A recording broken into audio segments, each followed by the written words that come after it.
Hello and welcome to the second video in our Zoom tutorial series. In this video I will show you how you can get from a Zoom invitation to actually join the online meeting and meet with all the other people who are there to see whatever it is that you're trying to see, whatever it is that you've been invited to.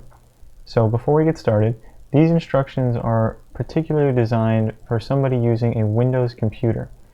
So if you don't know whether you have a Windows computer, if you have a desktop computer or a laptop computer that's not made by Apple, chances are it is a Windows computer, and therefore these steps will apply to you. If you're using an Apple computer or some other type of computer, the steps might be slightly different, so you might not be able to follow step by step, but these particular instructions are for Windows computers. In my case, I'm running Windows 10.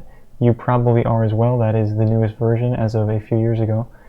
So hopefully you can follow along step by step, and I will get you started here. So right above me you can see a sample email, which is an invitation to a Zoom meeting. You can see I've sent one to myself here from Sam Friedman, and the subject is just Zoom meeting. Obviously that subject is going to vary based on whomever sends you the email. So you'll often see something like this. It will say join the Zoom meeting with a link, a meeting ID, and a password. So that's going to vary based on who is inviting you to the meeting and the security of that meeting, but hopefully you will have a link to a meeting because you need some sort of way to join a meeting because they are private video conferences. But if you have a link to a meeting, the first thing you're going to want to do, of course, is click on the link. So that's just the blue underlined part right here. So I'm clicking on that. That will open a new tab. So once you click on that link, you should get to a site like this. So we'll have a little spinning bar, and what you'll see is a download should automatically start in your browser. And you should see this little pop-up if you're using the Google Chrome browser. This will be a little bit different if you're using a different type of web browser. But if your web browser, I will show a picture on the screen. If it looks like this, that means you're using Google Chrome, so you should be able to follow these directions exactly. So if that happens successfully, you'll see this bar here on the bottom of your screen, and that bar will have a little button in the bottom left corner that says Zoom blah blah blah followed by a bunch of other characters. Now if you don't see that, you're going to want to click this button that says download here in the middle of the screen, and that will restart the download. And now you see I have two of them because I did it twice. So this arrow should point you right to it, but if you don't see this arrow, that's okay. Just click on this thing that says Zoom blah blah blah, and here we go. So what it's doing now is it is downloading Zoom onto your computer.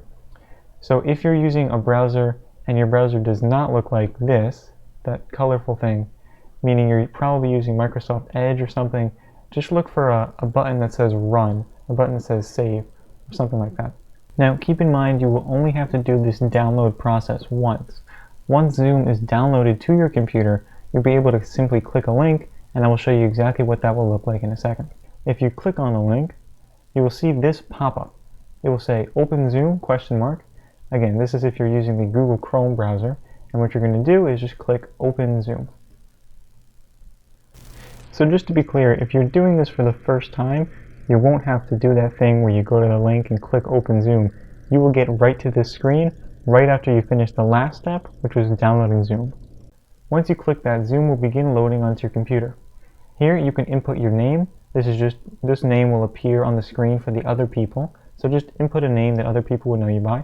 So I'm just going to type Sam. And then you can check this box whether you want your name to be recovered automatically the next time you join a meeting. Then you will click the blue Join Meeting button. So once you click that, this is going to show you a preview of what you look like. Now keep in mind, depending on the type of stream that you're joining, you may or may not need to be seen by others. So if you want to be seen by others and heard by others, you're going to need a webcam.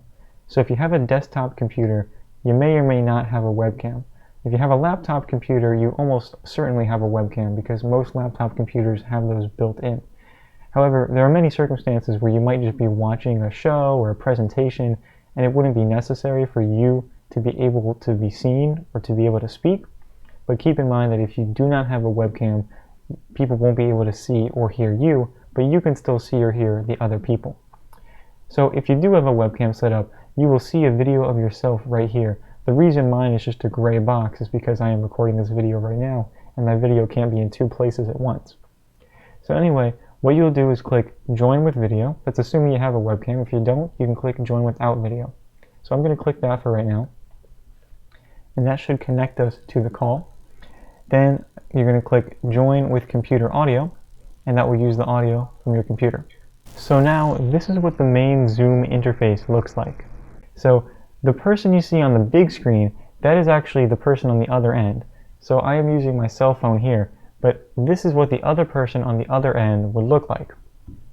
So you can see them nice and big, and what's very cool about Zoom is that it switches automatically to whomever's speaking. So in the next video, I'm going to go over the details of the different features of Zoom, how you can use those features, how you can utilize those features, what those features can enable for you, and just how to make a better viewing experience for when you're using Zoom. But once you've gotten to this point, give yourself a pat on the back because you have successfully joined your first Zoom call. Congratulations. Stay tuned for the next video.